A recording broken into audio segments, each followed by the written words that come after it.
We have a series which I took you to. Remember, on the early morning, I took you up one of the Glasshouse Mountains, and the Yes. view was spectacular. And Mhm. where they are exposed, because there's mostly forest up there, we have exactly the same structure, the vertical columns. And I remember the university professor saying these are remnant volcanoes, but he had no explanation as to why all the sandstone and that probably was around them has been eroded away, because you'd have to touch on Noah's flood. You remember the vista from the top of that Yes. mountain was Mhm. huge, right? With Mhm. these big volcanic things. Captain Cook called them the glass houses, and that's where their name comes from, because they look like the old conical type glass houses that he was familiar with back over there on the east coast, northeast coast of England. And yet you get up close and there's huge volcanic columns. And I say volcanic columns because the rock itself is classifiably volcanic. It's igneous, meaning it was heated Mhm. and melted, and it's volcanic because it seems to have popped out at a certain point, and it's been moving towards the surface. Now, for those of you who are not familiar with the why it would have those hexagonal or orthogonal or whatever number of sides they end up with, it's a very simple principle, and it simply starts with, if you have a hot rock and the surface gets to the surface, then that surface starts to cool. Now, if you think of a hypothetical number of rock molecules or rock atoms at the top, then one of those will start to cool first.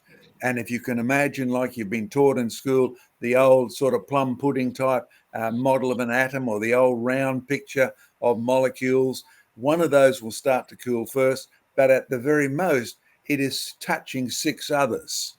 So therefore, the basic things that will happen, those six will touch other six, and the thing will spread out till you end up with some sort of apparently nicely, some sort of geometrical shape, crack, crack, crack, crack, often six-sided, and that's why you end up with cracks at the top. But here's what's interesting.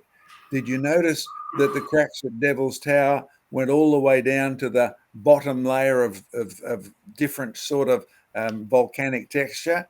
We've got the same sort of thing here. Do you remember, Glenn, going over into Brisbane? We passed on the motorway, we went over the Brisbane River, and the cliffs were incredibly high, but we used to use those cliffs to excavate the rock for all the building.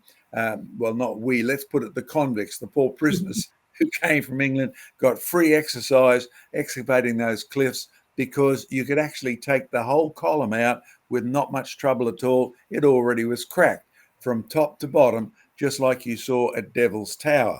Now, the latest thinking on that, because for those cracks to grow down through a hot rock, it starts at the cool area, and therefore the direction of the cracks will move into the rock, but if the rock gets hot again, the cracks will disappear.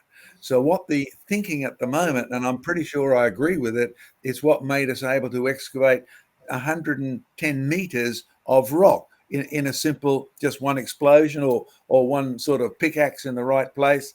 Those cracks indicate how quickly the rock cooled down. Because if the rock goes slowly, the cracks can go in all directions. But the fact that they've gone straight down like they have in Devil's Mountain there indicates that those are not trees, they are cooling cracks, and it's all happened in a couple of days. The latest estimate for Brisbane is the whole deposit, 100 meters deep, has cooled off in 3 days. Not millions of years, not thousands of years, not even hundreds of years, but cooling down in 3 days. So Wow. evidence of volcanism abounds, evidence of igneous rocks, hot heat, etc. And as they always said, we don't know why they're exposed. What's taken the rock away? Well, I think you hit it on the head. You have to be looking at something that's bumped all that rock off, e.g., a big flood. But of course, it does add one other point, as one of my geologist friends added. Perhaps these volcanic stacks, if you want to call them that, are really evidence of where the fountains of the deep were sealed.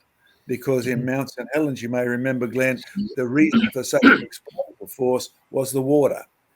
You block those things coming from underneath, and that nice sort of formation would be a wonderful way to block the places where the water had come out for 110 days after it stopped raining. So that's what I suspect, that all of these glasshouse mountains or those big towers represent the terminal points of Noah's flood, and then the water will run off and remove the sandstone, etc., pretty quick. But it is a good warning about trying to classify something based just upon its shape and its morphology, and relating it to something that you see and you go, oh, well, that must be this because it's shaped like it. And we do that quite a bit in classification. Also, it's a warning about believing what you read on the internet.